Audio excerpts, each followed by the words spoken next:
Hello students, आज हम संबंध और फलन के अंतर्गत प्रमेय का अध्ययन करेंगे।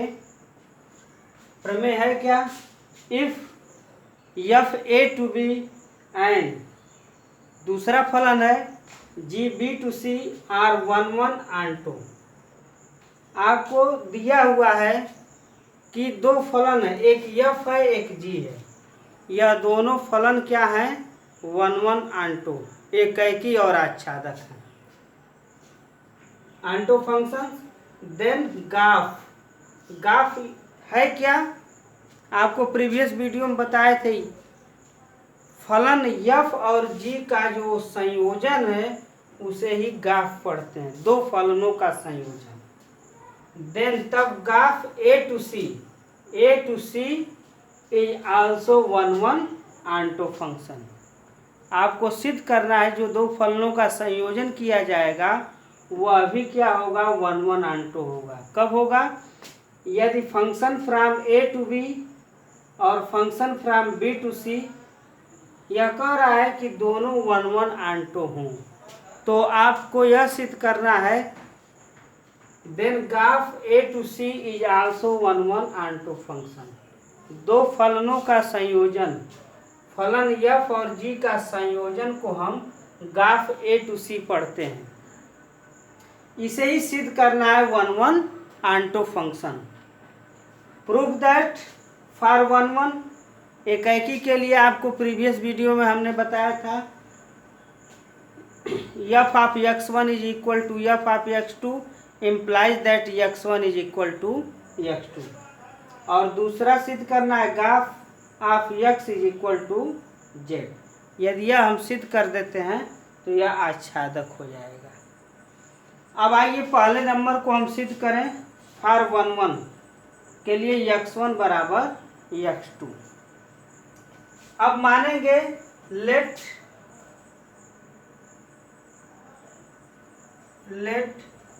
X one X two belongs to A such that let का हिंदी में अर्थ होगा माना, X one X two belongs to A such that. अब लिखा जाएगा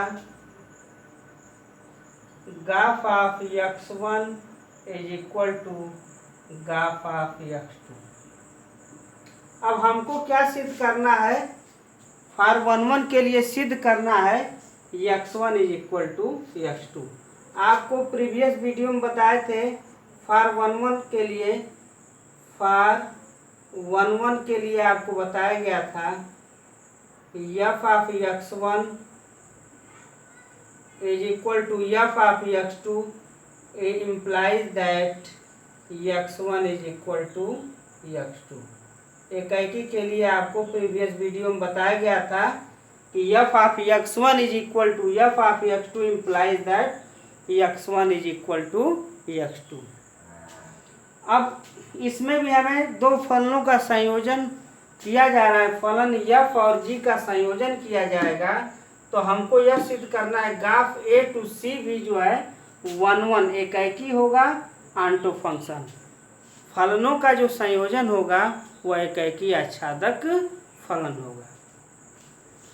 तो इम्प्लाइज दैट इसको आप लिख सकते हैं, इम्प्लाइज दैट इसको आप लिख सकते हैं G of X one is equal to G of F X two. आप इसको ऐसे लिख सकते हैं। एक्स वन एक्स टू कहाँ पर है? एक्स वन एक्स टू इसमें है। एक्स वन एक्स टू क्या है? Is an element of A, या X one X two belongs to A, इसमें मौजूद है। तो अब जो है कि इसको लिखेंगे आप implies that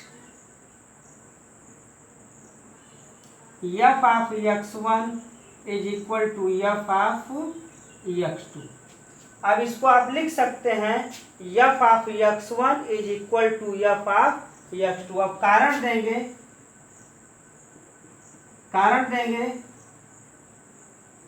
ji is one one क्या है? आपका है जी इज क्या है? वन वन है। आप कैसे कर रहे हैं कि जी इज 1 1 है, या फलन देखिए लिखा है कि if function from A to B and function from B to C are 1 1 onto function, या एफ और जी दोनों फलन जो है एकैकी और आच्छादक हैं। यदि एकैकी और आच्छादक हैं तो हम लिख सकते हैं F of x1 is equal to F of x2, यहाँ पर लिखेंगे कारण देंगे जी इज 1 1। आप देखिए यहाँ पर क्या है, यहाँ पर एफ इज 1 1 है, एफ इज 1 1 जो आपको प्रीवियस वीडियो में जो है इस पर डिस्कशन हो चुका है। तो एफ इज 1 1 तो हम क्या लिखते हैं x1 is equal to x2। तो आप ऐसे आप समझिए कि x1 के अलावा क्या है, एफ है, तो एफ इज 1 1 लिखेंगे तो उसके अंदर जो रहेगा लिख देंगे, इसके अकॉर्डिंग अगर ऐसे समझें। तो यहाँ पर इसको आप ढक लीजिए, तो जी आप समथिंग, जी आप समथिंग, अब जो रहेगा इसमें, तो अगर जी 1 1 होगा तो इसके अंदर क्या था, x1 था, तो हमने x1 लिख दिया। अब इसके अंदर क्या है, एफ ऑफ x1, तो हम इसके अकॉर्डिंग लिख सकते हैं। यहाँ पर दिया भी है कि दोनों फलन जो है एकैकी और आच्छादक है, 1 1 आंटो है, तो यहाँ पर कारण देंगे जी इज 1 1। तो आपका हो जाएगा F of x1 is equal to F of, implies that आप लिखेंगे x1 is equal to x2, फिर यहाँ पर तर्क दिया जाएगा एफ इज 1 1, एफ इज 1 1। अब जो है देखिए क्यों, क्योंकि यहाँ पर दिया है कि दोनों फलन जो है एकैकी और आच्छादक है। तो अगर एफ भी एकैकी है तो हम इसको लिख सकते हैं x1 is equal to x2। तो आपका जो लेकर चले थे gof of x1 is equal to gof of x2, और हमने सिद्ध कर दिया कि x1 इज इक्वल टू क्या है, x2। तो आप लिख सकते हैं हेंस या देयरफॉर लिखेंगे गाफ इज 1 1, आपका सिद्ध हो गया गाफ इज 1 1। यही आपको सिद्ध करना था जो पहला नंबर पर है कि सिद्ध करिए कि फलनों का जो संयोजन गाफ होगा वह एकैकी और क्या होगा, आच्छादक होगा। तो पहला पार्ट आपका सिद्ध हो गया कि हम gof of x1 is equal to gof of x2 लेकर चले हैं, और यह माना गया कि x1 x2 belongs to A, x1 और x2 क्या है, ए में बिलोंग करते हैं, उसके एलिमेंट है। और इसको आप ऐसे लिख सकते हैं G of F of x1 is equal to G of F of x2, और यहाँ पर F of x1 is equal to F of x2 तभी होगा जब जी इज 1 1। यहाँ पर दिया है कि जी क्या है, 1 1 है। फिर f of x1 is equal to F of x2, तो अब लिखेंगे x1 is equal to x2, फिर तर्क देंगे कि एफ इज 1 1। यहाँ पर एफ भी क्या है, 1 1 है, जी भी क्या है, 1 1 है, आंटो भी है, यह सब दिया है। तो आपका जो फलनों का संयोजन होगा गाफ इज 1 1। अभी हम एग्जाम्पल के माध्यम से इसको हम समझाने का प्रयास करेंगे कि कैसे क्या है, 1 1 है और आंटो है। आइए हम दूसरा पार्ट सिद्ध करते हैं। आपका है, आपको सिद्ध करना देन फलनों का संयोजन जो है एफ और जी का संयोजन gof A to C is also 1 1 onto function होगा। यह कब होगा, यह दिया कि F A to B and G B to B C. देख रहे हैं कि दो फलन हैं, अगर यह 1 1 आंटो है तो इन फलनों का संयोजन भी 1 1 आंटो होगा। अभी हमने पहले पार्ट को सिद्ध किया 1 1, अब दूसरा पार्ट है gof of X is equal to Z से सिद्ध करना है। अब लिखेंगे again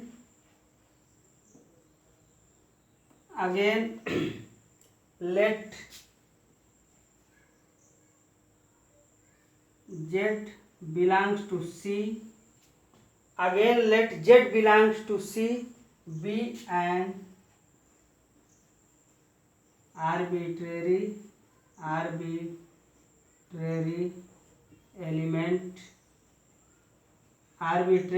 element implies that y belongs to B exist, y belongs to b exists such that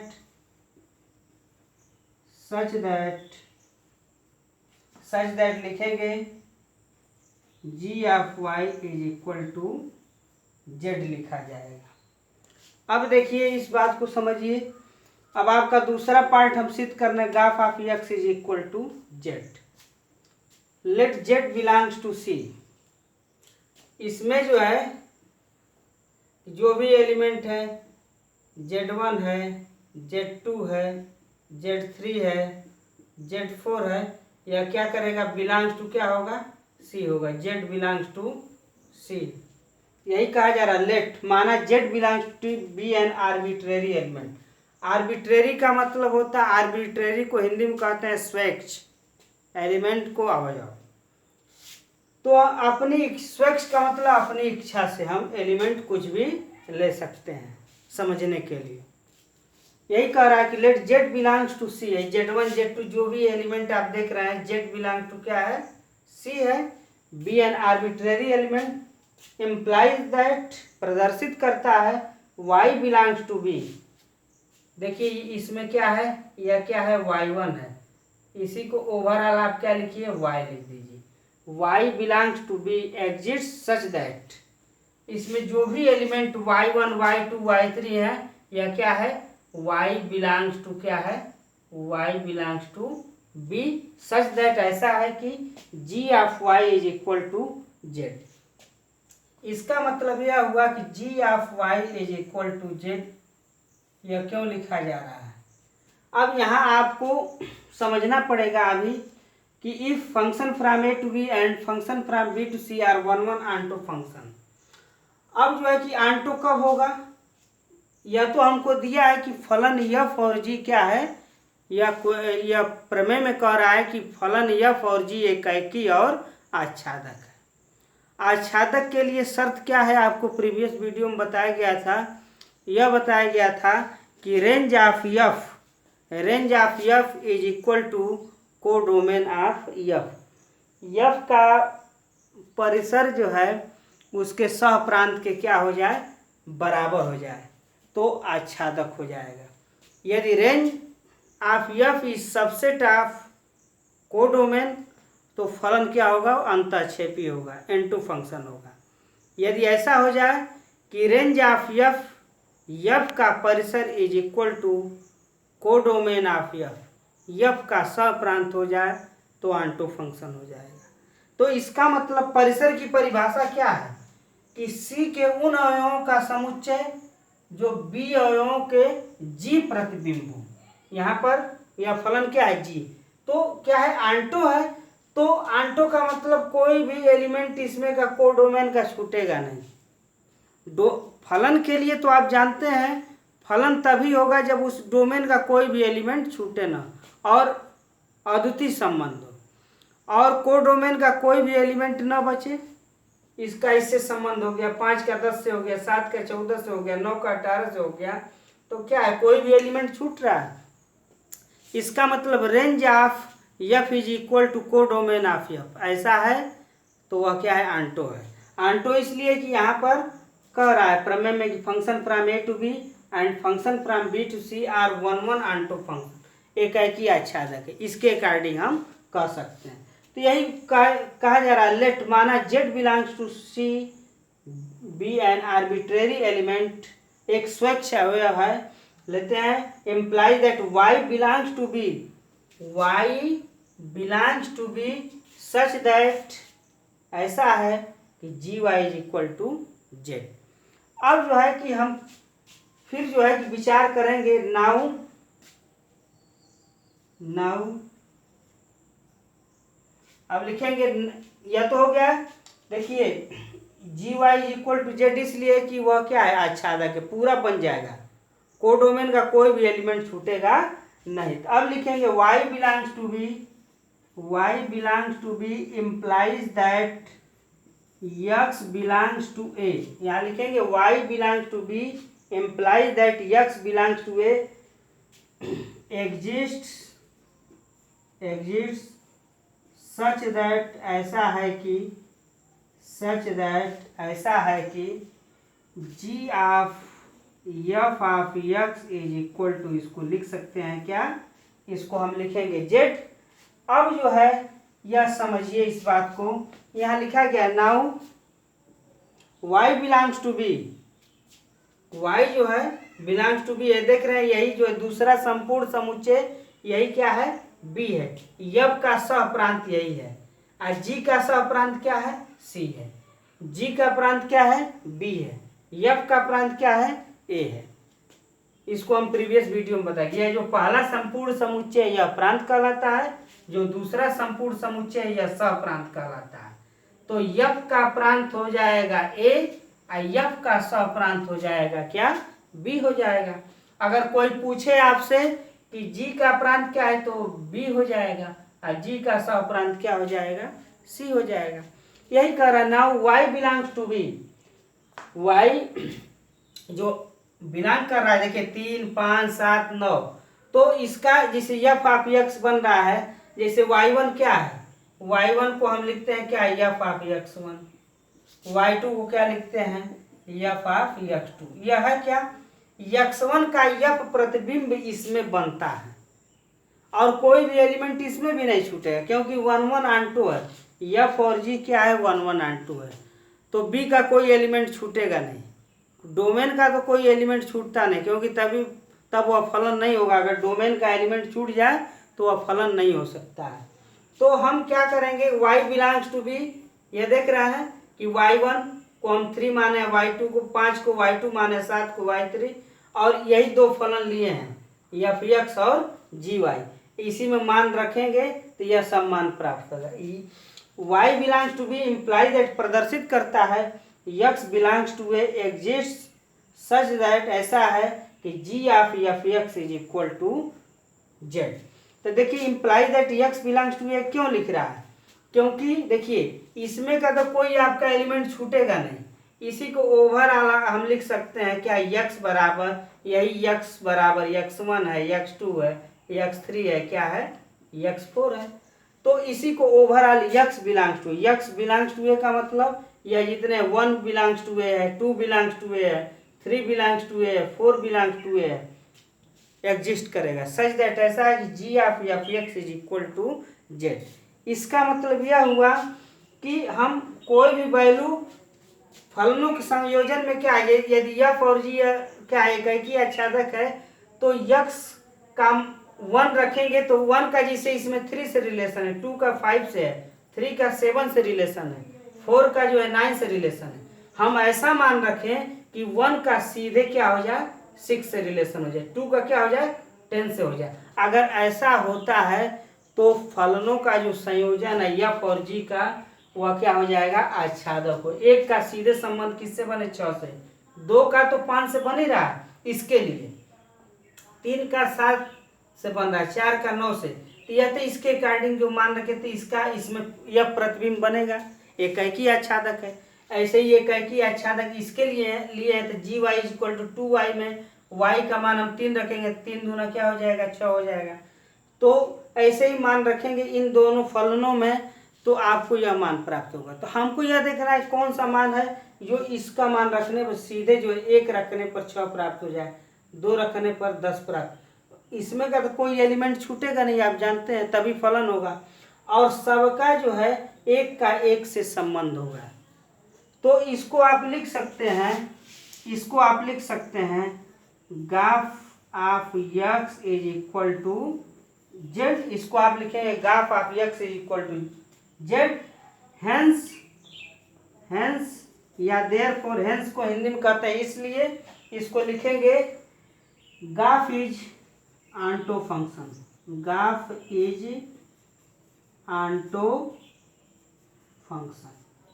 यही आपको क्या करना था, सिद्ध करना था कि गाफ को दिखाइए क्या है, 1 1 है और क्या है, ऑन्टो है।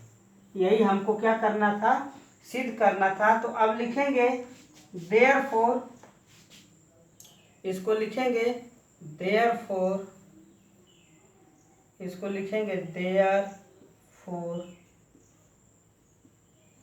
इसको लिखा जाएगा, देखिए यहाँ पर देखिए आपका पहला पार्ट सिद्ध कर दिए थे x1 बराबर x2 1 के लिए। फॉर n2 के लिए दिखाना था graph of x is equal to क्या है z। हेंस या therefore graph is onto function. तो ओवरऑल लिख सकते हैं ग्राफ इज 1 ऑनटो फंक्शन। यही हमें सिद्ध करना था कि graph is 1 and onto function. और आपका दिया था एफ और जी क्या है 1 ऑनटो है। अब 1 पहले पार्ट में हमने सिद्ध कर दिया, दूसरे पार्ट में हमने ऑनटो सिद्ध कर दिया। तो हम कह सकते हैं इसलिए ग्राफ इज 1 ऑनटो फंक्शन। आइए एग्जाम्पल के माध्यम से समझने का प्रयास करते हैं। अभी आपको जो है ग्राफ ऑफ ए टू सी अभी सिद्ध किया गया है कि 1 ऑनटो फंक्शन। यहाँ पे देखिए लिखा गया है कि y belongs to B implies that x belongs to A such that exist such that ऐसा है कि g of F x is equal to z. यह आप देख रहे हैं जो दूसरा संपूर्ण समुच्चय है यह क्या है, इसमें की जो भी एलिमेंट है y बिलोंग्स टू बी है implies that x belongs to A. इसका तभी अस्तित्व होगा जब इसका अस्तित्व होगा। ये लिखा है एग्जिस्ट माने अस्तित्व या पहचान तभी होगी जब x बिलोंग्स टू ए। क्योंकि 1 ऑनटो तो x1 का 3 संबंध है x2 का, तो इसका एफ ऑफ x1 बन रहा है एफ ऑफ x1। यही क्या बन रहा है एफ ऑफ x1। x1 के स्थान पर 1 रख दीजिए, यही क्या बन रहा है 3 बन रहा है। अब यहाँ पर रखिए जैसे एफ एक्स आपका क्या है एफ एक्स बराबर दिया है आपका 2x प्लस 1 यदि एफ आप 1 करते हैं तो 2 गुणे 1 धन 1 क्या होगा 3 हो जाएगा। एफ आप 2 क्या होगा 2 गुणे 2 धन 1 5 हो जाएगा। तो 2 का संबंध किससे है, इसका जो यह प्रतिबिंब बन रहा है वह 5 से है। 3 का इसमें रखेंगे 3 दूना 6 1 क्या हो जाएगा 7 हो जाएगा। तो 3 का 7 से होगा। 4 रखेंगे 4 दूना 8 1 9। तो 4 का संबंध किससे है 9 से। यही बात लिख रहा है। तो G of F x is equal to Z. इसका मतलब है कि अगर एफ और जी 1 ऑनटो है तो 1 का भी रिलेशन 6 से होगा। जब फलनों का संयोजन करेंगे तो वह फलन एफ और जी का संयोजन से जो कंबाइनिंग एक फंक्शन बनेगा उसमें जो है कि ऐसा होगा कि 1 का रिलेशन किससे होगा 6 से, 2 का किससे संबंध होगा 10 से होगा। अब यहाँ पर जी ऑफ वाई, अब जैसे जी वाई इज इक्वल टू क्या है 2y। अब यहाँ पर वाई के मान है y1 y2। तो अब यहाँ पर हम जी ऑफ 3 रखेंगे तो 2 और y के स्थान पर 3। तो 3 का किससे बन रहा है 6 से। ऐसे ही 5 का 5 दूना क्या हो जाएगा इसी में रखेंगे तो 5 दूना क्या हो जाएगा 10। 7 का 14 9 का 18 इसका दूना कर दीजिए। यह हमने 2 फलन माने हैं। तो अब इसमें क्या है कि अभी आपका पहला प्रमेय सिद्ध हुआ है। तो graph of f1 is equal to graph of f2 implies that आप लिखेंगे f1 is equal to f2। यह कब होगा जब g इज 1 होगा। g जो है क्या हो जाए एक ही हो जाए। फिर जो है अब देखिए implies that 1 is equal to क्या 2। अब 1 और 2 को अगर हम मान लें ए बी सी डी मान लें, इसके स्थान पर ए रखें इसके स्थान पर बी रखें तो ए इज इक्वल टू क्या हो जाएगा बी। यह कब होगा जब एफ इज 1 एफ इज क्या हो जाए 1 हो जाए। तब हम लिखेंगे ए और बी आपस में क्या होंगे बराबर होंगे। देखिए ए और बी आपस में बराबर नहीं होंगे तो क्या हो जाएगा कि 2 का इमेज जो है एक नहीं बनेगा। अब जो है कि एफ आप f1 करेंगे तो क्या प्राप्त हो रहा है 3। एफ आप f2 क्या हो रहा है 5 प्राप्त। क्या 3 और 5 बराबर है नहीं बराबर है। यह तभी बराबर होगा जब 1 और 2 आपस में क्या हो जाए बराबर हो। 1 को मान लीजिए ए 2 को मान लीजिए बी। तो यह ए और बी का इमेज कैसे 3 बनेगा जब ये आपस में क्या होंगे बराबर होंगे। अब आइए जो आपका यह लास्ट वाला है आंटो वाला G of F x is equal to Z, हमको एक ऐसा फलनों का संयोजन से मिलेगा कि इसका सीधे जो 1 का 6 से बनेगा, 2 का 10 से बनेगा। तो जो फलनों का संयोजन है एफ और जी का, तो इसमें ए जो है क्या है आपका डोमेन है और सी क्या है आपका कोडोमेन है। तो डोमेन का तो कोई एलिमेंट नहीं छूटेगा और सबका रिलेशन इसमें क्या होगा बनेगा, इसका मतलब सी का भी कोई एलिमेंट छूटेगा नहीं। तो अब जो है कि इसके अकॉर्डिंग आप लिखिए ग्राफ ऑफ 1, अब इसको हम लिख दिए ग्राफ ऑफ 1, तो इसको आप लिख सकते हैं जी ऑफ F1, क्या लिख सकते हैं जी ऑफ F1, इसको हम लिख सकते हैं जी ऑफ F1 और जी ऑफ F1। तो देखिए जी वाई को हम क्या लिखते थे 2y, तो आपका 2 और y के स्थान पर F1 है, तो 2 आप क्या हो जाएगा F1, और 2 आप F1 को क्या लिखेंगे Fx को हम क्या लिखते थे 2x + 1, तो 2 और अब लिखिए F1 है तो 2x के स्थान पर रखेंगे क्या 1 + 1, यही आपका जो है x है। तो x के स्थान पर 1 रखेंगे तो 2 × 2 = 3, तो 2 × 3 क्या हुआ 6 हुआ। तो आप देख रहे हैं कि 1 का संबंध किससे बन रहा है, 1 का संबंध सीधे क्या है 6 से। ऐसे ही आप इसमें 2 रखेंगे जी ऑफ F2, तो 2 का संबंध किससे बनेगा 10 से बनेगा, 3 का संबंध किससे बनेगा 14 से बनेगा, 4 रखेंगे तो 4 का संबंध कैसे बनेगा 18 से बनेगा। तो प्रक्रिया सबसे में यदि इसको आप समझ गए तो इसको भी आप 4 रखेंगे चाहे 3 रखेंगे, 3 रखेंगे तो इसका संबंध किससे हो जाएगा 14 से हो जाएगा, 2 रखेंगे तो इसका संबंध क्या हो जाएगा 10 से हो जाएगा। यह देखिए यह बहुत इम्पॉर्टेंट थ्योरम है, यूपी बोर्ड में कई साल यह पूछा है यह थ्योरम, इसलिए इसको आप लोग ध्यान से इसको समझने का प्रयास करिएगा। यदि आपको समझ में नहीं आता है तो कमेंट बॉक्स में लिखिएगा। अब आपका नेक्स्ट चैप्टर रहेगा आपका एक्सरसाइज आपका शुरू किया जाएगा।